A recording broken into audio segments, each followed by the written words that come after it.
So this experiment is going to look at secondary data, and the reason we look at secondary data is because a lot of it is construction. So this is like a 40-year-old book, and you don't necessarily have access to all of these things. So if you've got access to road cuts, you're in a great spot. This one's, I couldn't even find this one actually. This was one I talk about with the tuff, with the sandstone dike. It is next to a river, but it is unusual for a dike to be sandstone. But if it was going to be one, it was going to be next to a river. That makes sense. And so because it's hard to have access to the actual data, I'm using this book because it's got photographs and someone's done a survey. And so in science, it's always best to go and verify that. And I did verify this particular one as being actual tuff in the tuff video that I just did. The second really important data source, which is going to upset people, is the Bible, because I know most religious folk, ministers and so forth, will call Bible some other genre. But the Bible reads as a historical genre, which means it is useful as a scientific textbook, basically. And I find it essential to understand science, both in geology and in biology. It makes a lot more sense. For instance, for biology, going by the chemistry laws of chemistry, physics, things are losing energy and becoming more random.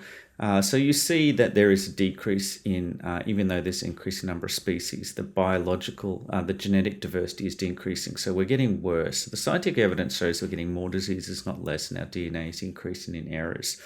So the evidence is actually supported by the Bible. So fair enough, there's craziness, there's a God that can do anything, but it's even more crazy to think that the complexity of life can all come about just out of nowhere and then improve. So the whole 6-day thing sounds crazy, but if you can't just have a book without someone to read it. You've got to have the DNA plus the protein systems that can read it. So everything must be instantaneous for it to have worked, because if you try and do it bit by bit, it doesn't work. If the whole system's needed, you can't just have one thing without the other.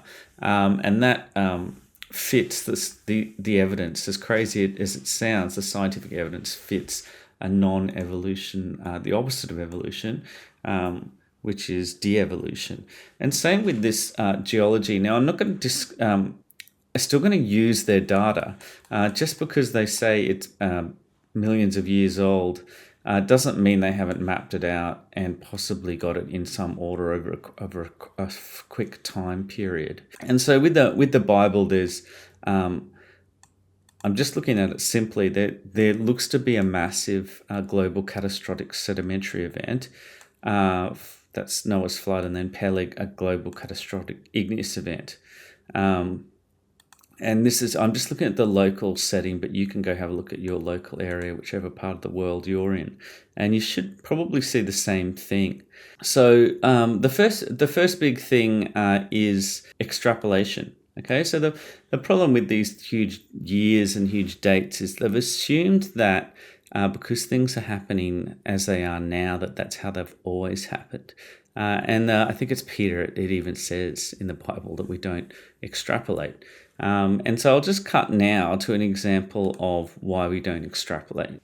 So this is just a simple solubility curve table, so quite understandable in chemistry, which is a lot easier than complex biological or geological systems with lots of positive and negative feedbacks. But even with something so simple like this, if you only have like a part of the story like this and you try and extrapolate, you can get into quite a lot of dangers. So have a look at the sucrose. It's going down, but in reality it goes up. There's one salt there that's not even present, and then that just comes into existence at about 20. It dissolves, and just have a look at the other ones. These look like they'd just be nice straight lines going up into these directions, but actually they have these weird, crazy things going on all right? Can be clearly understood when you look at the chemicals, but if you're just going to extrapolate, you're not going to know whether it really is going up and how high it's going up, or maybe it's even going down. Okay, so you don't extrapolate in science, you stay within the parameters of what is known. Okay, so that's one of the big issues. So you would think that it would be very easy to prove that there's a global catastrophic event because all the coal, gas, and oil all happened at the same time, and it did. It's the I think it's the Carboniferous period. They've just extrapolated their times too far out, and so if you look at the evidence in this book here, you can see that there is these carbon layers buried in sedimentary rock, as well as if you look at the fossils video, billions of dead things buried alive, buried in rock layers, sedimentary rock. Look how close that is to the surface, by the way. And that is, okay, you might say that eroded, but if you have a careful look, that is, they're always all over the world, all at the same time, buried in rock layers. So that's just a global flood. And every culture does have an oral tradition of a global flood, even though the Bible it is written quite explicitly. And so that matches the global flood. And so the other thing that I mentioned, so apart from having a massive global sedimentary event, the second thing that happens is a huge igneous event where the peleg splits up over a quick period of time, within 1,000 years for sure, depending on what the lifespan of that person is. And you can see that you've got all these sedimentary layers, and then they just tilt and bend and go under all sorts of crazy things. And then on top of that, you'll see this tuff, which is a volcanic pyroclastic flow. So you've got the massive worldwide igneous events happening on top of that. And that all fits the picture and makes sense of what the hell's going on. Because if you're going to get lots of layers, a worldwide sedimentary event's the best way for it to happen. And how are you going to get these catastrophic events that doesn't happen? It happens on a small scale, very slowly. But that's not what we see. We see this crazy stuff going on. It's just been completely tilted up, lopped off, and igneous thrown on top. And so that matches again the biblical example. All right. So I think the Bible is 100% necessary to fully understand science. As David said, I think it was David, your word is a lamp unto my feet and a light unto my path. So you